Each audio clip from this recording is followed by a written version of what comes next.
Hey guys, it's Hein here with Hobbies Man once again, and today we're going to be doing another book review. We're going to be looking at Slice of Life by Ignis. Now, I read this almost 2 months ago, so this might be a little bit rougher than I usually do my reviews, but I'll try my best to remember as much as I possibly can to give you the best review that I possibly can, right? So, the publisher here is Amazon. It is a self-published title.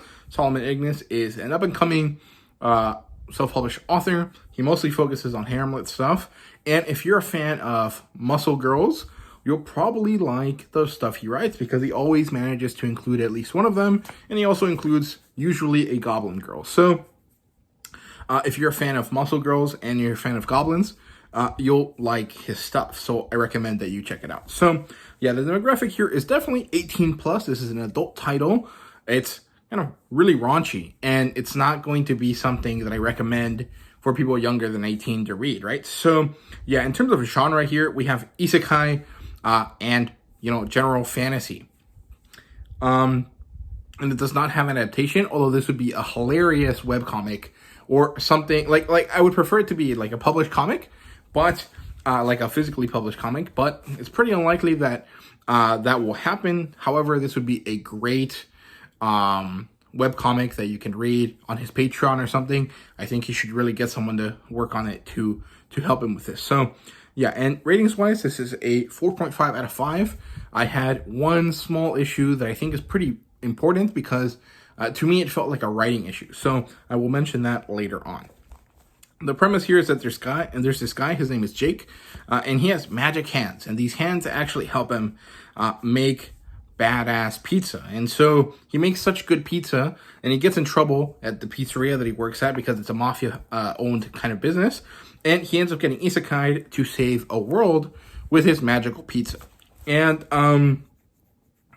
that's the simplest premise that I can think of, even though I did repeat myself a little bit. But basically, it's as ridiculous as it sounds, and yet it's a really fun and entertaining novel. And it's also kind of self-contained. I don't think that there's another one of these coming, but the possibility of another story happening in this universe is there. It's just not necessary. It ends pretty well, and it kind of ties up everything in a nice little bow so that you don't have to read more of this after the first book. And I think that that is wonderful because as much as I like, my long book series, sometimes when I'm reading a haremlit story, I really don't want to commit to reading more than one book at a time. And a lot of times the books are basically serialized so that you read them, you have to read one after the other because, that's the best way to kind of sell them, right? So yeah, I really appreciate Ignis going out of his way to make this a self-contained story. I like that. I think it's great. In terms of plotline here, we get introduced to Jake, his mafia boss, and the goblin girl that he'll be with for the rest of the story. Some weird-ass shenanigans happen here with the fact that the mafia boss owed a demon his soul. And so what happens is that Jacob and the goblin girl get isekai'd back to the goblin girl's natural world, as far as I understand it.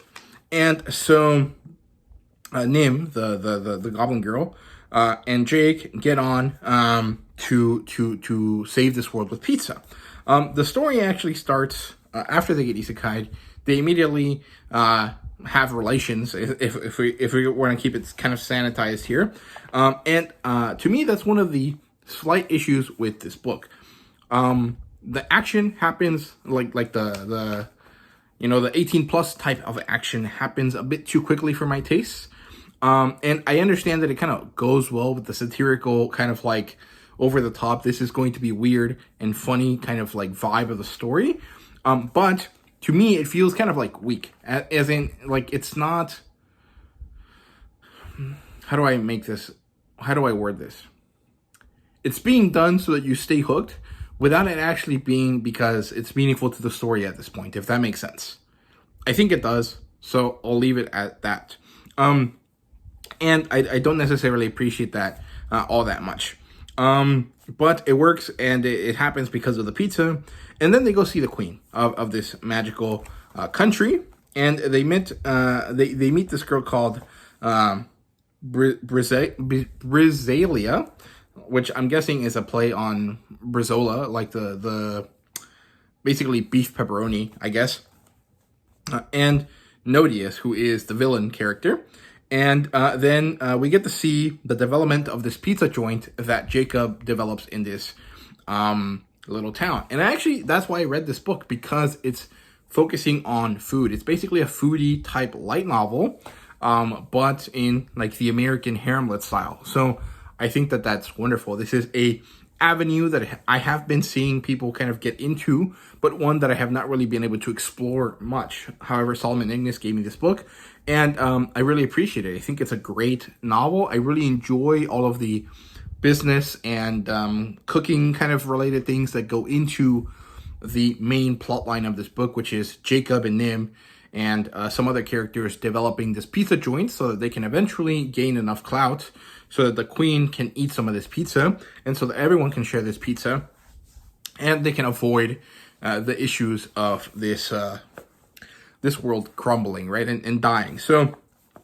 yeah, they move into this goblin-centric neighborhood, and we get to see the difficulties of setting up a restaurant, training new people, and dealing with basically race and class prejudice and issues in a fantasy world. So, it's not as ridiculous and wonky as you would think it is initially. It does kind of have some depth to it, not a lot, but it makes it so that the story is interesting and that there is things that you can link into beyond the basic premise of dude makes pizza with hot girls and then he has sex with them, right? So I really appreciate that. I think it was very well done. So, yeah. Then we get to see this betrayal happening. Eventually, there's this battle, and then there's a really good finale. And I don't really want to spoil how the finale works, so I won't mention anything. However, at the very last bit of the story, there's a huge typo that bothers me, because it's like the last scene, the one that's going to set up the fact that this is a happy ending for the character, and there's a typo, and it just doesn't work for me, because it's like, dude, that is the thing that everyone's going to remember, and you have a mistake there that sucks. I told him about it, and I'm sure they fixed it at this point, but when I read it, the copy that I had that typo, still has it, because it was like a PDF, if I remember correctly. So that sucks. But overall, it doesn't really detract that much from the story. Honestly, the fact that, you know, they get it on with each other way too quickly is actually much more of a deterrent than like sloppy editing, because I don't mind that much. I understand that self-published work is not going to have the highest level of editing possible, even though honestly it should be the one that does. So yeah, in terms of characters, we have Natrisa, who is the demon that the mafia boss has trouble with, Nim, and then Itania, who is the queen, if I remember correctly. I'm guessing that's a play on Italia or Italy. Brizalia, which I'm guessing is Brizola. Drin, I don't know what this is a play for, but I'm sure that there is some play on words there. Sikarna, which I'm guessing is like carne, like, you know, beef, but it could be something else. Chuck, of course, another beef name, also a normal name, but also it's a type of cut of beef. Aelmar, and I remember knowing what this was for, but I can't remember anymore. There was like a reason why this felt like a name for me, but I don't know. Also, I'm just speculating here. I think that these are supposed to be puns for ingredients that go on pizza, but I could be wrong. It could just be like coincidence that it sounds like things that go on pizza, right? But it is what it is. I definitely think it is, because it feels too like what's it called? Easy to tell that this would be like puns, right? And then Nodius. And this isn't really a pun, but the word sounds similar to words in other languages, like Italian and Spanish Romance languages, that kind of tell you that he is audacious, right? Like someone that is shitty and annoying and no one wants to hang out with. So I really enjoy the kind of on-the-nose names. I think they work well. World building wise, there's a generic fantasy RPG world. It's good. I really enjoy it. Jake has magic of some kind, but we don't ever really know what type of magic he has. All we know is that because he puts love in his pizza, basically, his pizza works well. And he includes some of the world's magic that he's in into his pizza making to make it better to basically make do or to overcome the issues that come with the fact that this is not an industrial world where like the one where he comes from, right? So I really like that. I think that there's a really ingenious way of using magic without kind of making the magic system a major part of the story, which I really like, because sometimes fantasy worlds do get bogged down on this idea of like crafting a perfect magic system. And the fact that this doesn't have to focus on that is nice. It's a very refreshing kind of thing to read, especially from someone that reads epic fantasy. I haven't read an epic fantasy novel in a while, but when I think of fantasy, I think of epic fantasy, and those books are heavy. They have a lot of lore. They have a lot of development of their magic systems, especially if you're kind of a fan of like Brandon Sanderson, right? And it's nice to not have to deal with that all the time. So I appreciate that. In terms of artwork and fan service, there is no artwork per se in the book. However, if you follow Solomon Ignis on his social media, you'll see that he has some art related to the series, and it's good. There's also a lot of fan service scenes. There's a lot of adult relations and content of that sort throughout the book. Honestly, maybe even a little bit too much for what I feel like is a good amount, but that is all personal preference. Overall, it's really, really good and enjoyable, and the writing is superb. So it's really enjoyable to read this.